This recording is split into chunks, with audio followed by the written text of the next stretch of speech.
Nagmamaktol nga palang alaga ko dito kasi ayoko sumama. Chosen everyone, ngayong araw nga ay samahan nyo kaming gumala. Ewan ko ba sa alaga ko na to kung bakit allerging kasama ang daddy niya pag sila lang dalawa.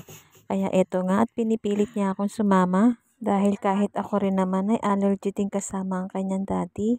O diba? Sa totoo lang ay nagdadalawang isip din akong sumama ng mga oras na pero dahil nakikita ko na nga na nag-iibang aura ng alaga ko ay talaga namang napilitan din ako sumama. At kung makikita nyo nga ay siya ay nakabihis na samantalang ako ay hindi pa. Dahil wala talaga akong ganang umalis ng mga oras na yan. Natapos ko din naman ang mga gawain ko kaya lang sobrang init sa labas. Lalo ngayon summer na at bakasyon na din ng mga alaga ko, ay magsisimula na rin silang gumala-gala at mag-travel kung saan-saan. Syempre, eto tayo kasama nila palagi kahit saan sila magpunta. O diba, yun ang nakakapagod sa lahat. Di pa man kami nakakaalis ay bugnot na nga itong alaga ko dahil napakainit naman talaga ng panahon ngayon. Nauna na nga pala kami sumakay dito ng alaga ko habang yung amo ko ay nagpapausok sa isang sulok. Si Bunso nga pala ang kasama ko dyan at yung panganay nga pala ay wala dito kasi meron silang practice ng sayaw. At yung alaga naman naming aso ay naiwan sa bahay. Ganito nga may balak silang umalis ay tinatanong nila ako kung gusto ko sumama o hindi. Sa totoo lang ay mas gusto ko pang naiiwan sa bahay. Bukod sa nakakakain ako ng gusto ko ay makakapagpahinga ako ng maayos at maaga. At dahil nga kinulit-kulit ako ng alaga ko ay nabilitan din ako sumama. Umalis nga pala kami pero hindi sila nag-almusal sa bahay kaya dito sila kumain sa labas. Pero ako takot magutom kaya habang tulog sila ay kumain na ako. At diyan kay bilis naman talaga ng panahon, itong alaga ko ay dalaga na. Ito nga din pala isa sa dahilan kaya ayoko sumama.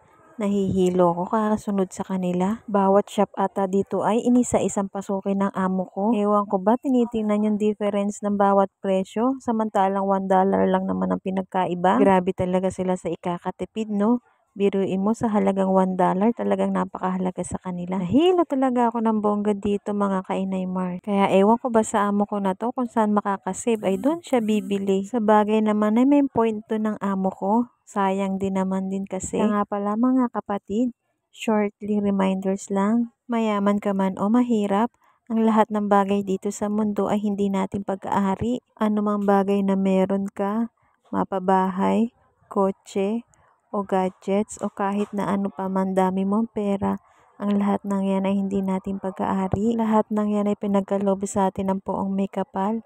Kaya sana huwag kang makalimot at iyo'y pahalagahan mo ng mabuti. Napakabuti ng Panginoon.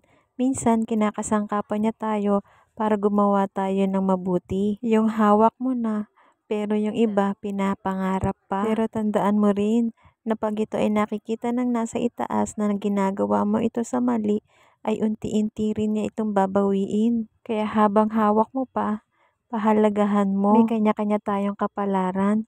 Walang swerte o malas. Kaya kung ano man ang meron ka ngayon, ay gamitin mo ito sa magandang paraan. Kakaikot ko nga dito, akala ko ay naiwanan na ako. Hindi nga pala handa yung katawang lupa ko dito dahil yung mga pinamili ng amo ko ay sobrang dami nga naman. Hindi ko na nga pala nabidyohan at bit-bit ko na nga.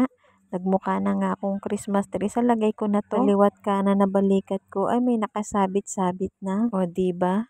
Ang sarap mag-abroad. Para kang Christmas tree sa lahat ng mga bitbitin mo dito. Nung nakita nga ako ng amo ko na hindi ako magkandamayo sa mga daladala ko, ay kinuha niya mga bitbit ko at dinala na sa sasakyan. Ay, laking pasalamat ko talaga nung nawala yung mga daladala ko. Akala ko nga ay tapos na silang mamili at eto nga ay apura na naman ang ikot ng alaga ko. Eto nga sabi pagod na daw siya kakalakad. Ako din naman kako ay napagod sa mga bitbitin. Pag nagbabayad nga ang amo ko ay gumilid na ako dito sa isang tabi at napagod naman na talaga ako. At pagkatapos nga ng ilang oras na pag-iikot ay buti na lang ay uuwi na rin kami. At dahil bakasyon na nga ng mga alaga ko, ay ihahanda ko na ang aking sarili.